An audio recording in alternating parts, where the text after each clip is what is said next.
Assalamualaikum warahmatullahi wabarakatuh. Salam sejahtera bagi kita semua. Salam hormat. Saudara-saudaraku sekalian, sebangsa setanah air. Boy Thohir mengatakan, sepertiga dari pemegang kendali ekonomi bangsa ini mendukung Prabowo Gibran. Ada apa di balik ini?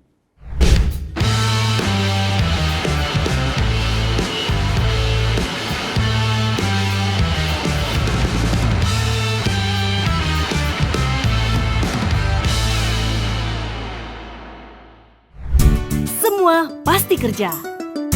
Lanjutkan. Mari kita berpikir sejenak bahwa ketika pemegang kendali ekonomi di negara ini ternyata mendukung satu paslon, inilah kemudian yang kita sebut dengan oligarki. Sejak awal saya yang paling takut ketika Prabowo terpilih menjadi presiden misalnya, di belakangnya ada seorang adik kandung Prabowo bernama Hasyim Joyo Hadikusumo. Kami semua sudah khawatir dengan situasi itu. Bahkan ada joke dari salah seorang teman mengatakan kalau Prabowo jadi presiden, maka presiden keduanya sebenarnya adalah Hasyim. Mengapa kita kemudian perlu khawatir dengan situasi ini?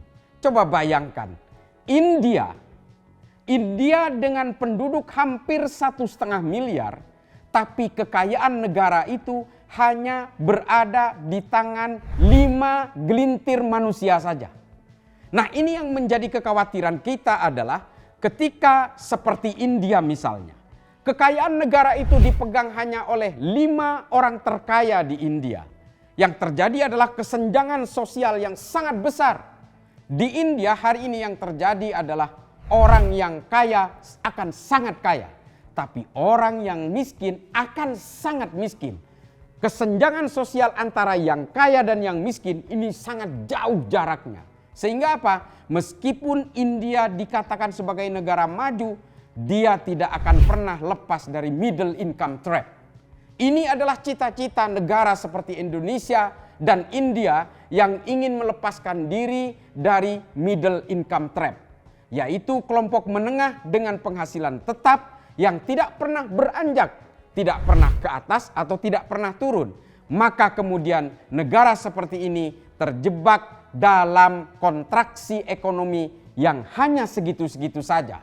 Tidak akan maju semaju-majunya, tidak akan mundur semundur-mundurnya. Oleh karena itu, ketika kita berbicara tentang oligarki, maka sepertiga pemegang kendali ekonomi ini hanya berpihak kepada satu kekuasaan saja, maka yang terjadi adalah korbannya kelompok menengah ke bawah seperti kita semua. Ini yang kemudian harus kita bahas.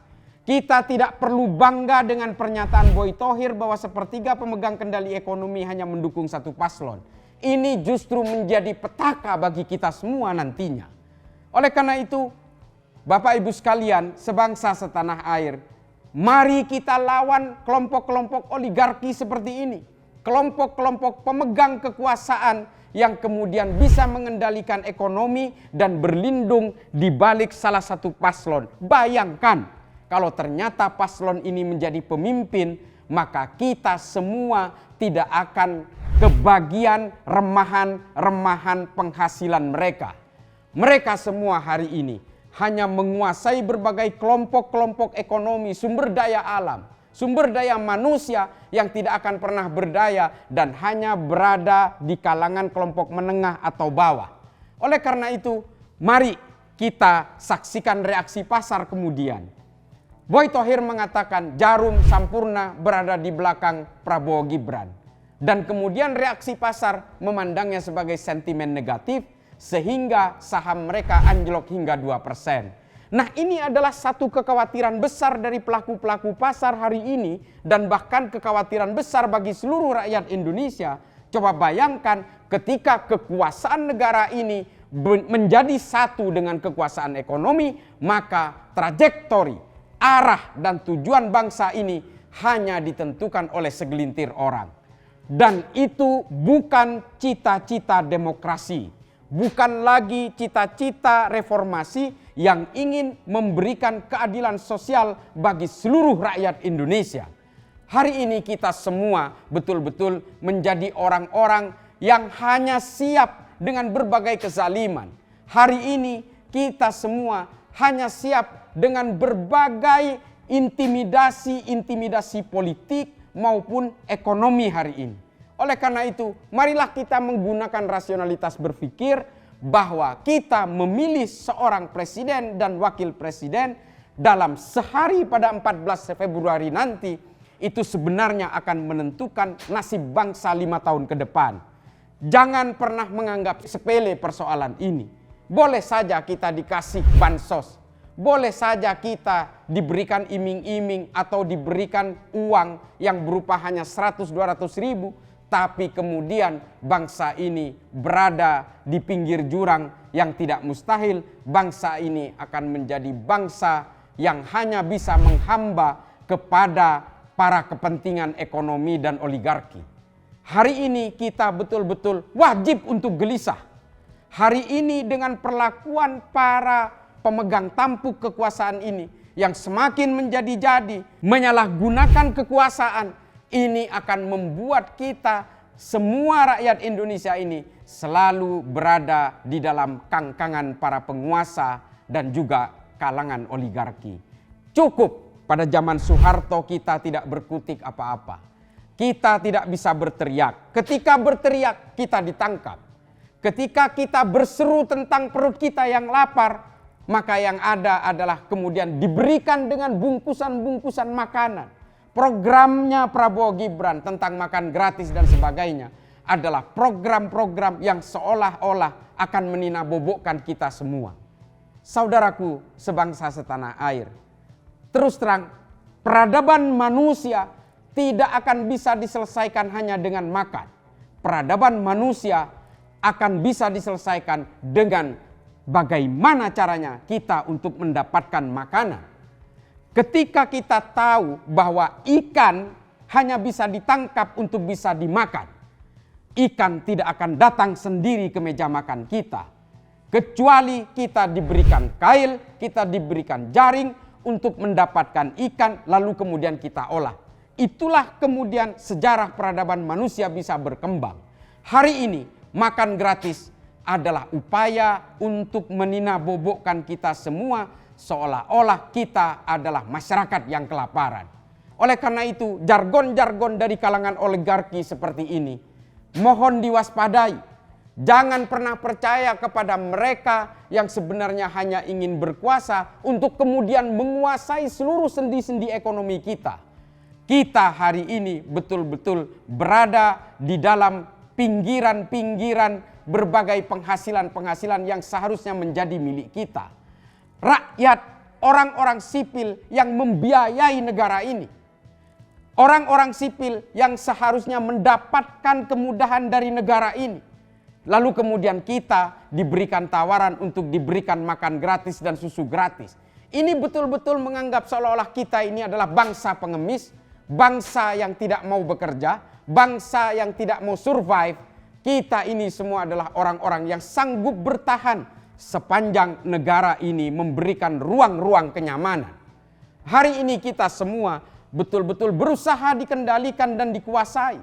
Semua para pejabat hari ini hanya ingin mendapatkan jabatan yang sangat basah, mendapatkan jabatan yang sangat strategis demi keuntungan buat mereka saja, tanpa pernah memikirkan kepentingan rakyat. Oleh karena itu, yang paling terakhir ingin saya sampaikan kepada saudara-saudaraku semua, bahwa sadarlah kita, kalau kita memilih seorang capres atau cawapres nanti di 14 Februari 2024, tolong pikirkan siapa yang berada di belakang mereka. Mereka akan bisa berbuat apa kepada kita. Carilah orang yang jujur, carilah orang yang amanah, carilah orang yang akan melawan oligarki dan bisa melawan korupsi dengan kejujuran-kejujuran yang sudah berada di dalam rekam jejaknya. Orang-orang yang hari ini mengatakan anti korupsi sebenarnya adalah orang-orang yang pernah terlibat dalam berbagai aksi-aksi korupsi, pejabat-pejabat yang pernah melakukan korupsi, atau setidaknya mereka mengetahui bahwa ada korupsi di sekitarnya. Tapi mereka hanya ingin menipu kita semua seolah-olah mereka adalah pejabat yang paling bersih. Oleh karena itu, saya sebagai pendukung Ganjar Mahfud ingin mengatakan, mari kita buka-bukaan semua rekam jejaknya, portofolionya. Seperti apa Pak Mahfud? Seperti apa Pak Ganjar? Meskipun Pak Ganjar sering dituduh melakukan penyelewengan dalam EKTP, tapi KPK sudah menyatakan secara terbuka, Mas Ganjar tidak terlibat dalam EKTP sama sekali. Ini adalah penegak hukum yang mengutarakan secara terbuka dan sudah dipublikasikan kemana-mana. Pak Mahfud apalagi? Tidak mungkin Pak Mahfud akan menjadi seorang Menko Polhukam yang seseberani itu kalau dia memang betul-betul keserimpet dengan masa lalunya. Oleh karena itu, Bapak Ibu sekalian, pertimbangkan betul-betul. Pilih dengan hati nurani pilihan Bapak tentang capres dan cawapres nantinya. Betul-betul menggunakan akal yang sehat, rasionalitas berpikir, dan lihat rekam jejaknya. Jangan mau ditukar dengan bansos yang diselewengkan atau dengan money politics yang akan dilancarkan oleh mereka-mereka semua. Orang-orang ini yang terlalu banyak menggunakan transaksi jual beli dalam kepentingan politik pasti punya tujuan-tujuan jahat ketika mereka akan berkuasa. Saya kira begitu saja dulu. Terima kasih. Mudah-mudahan ini bermanfaat. Salam hormat dari kami semua.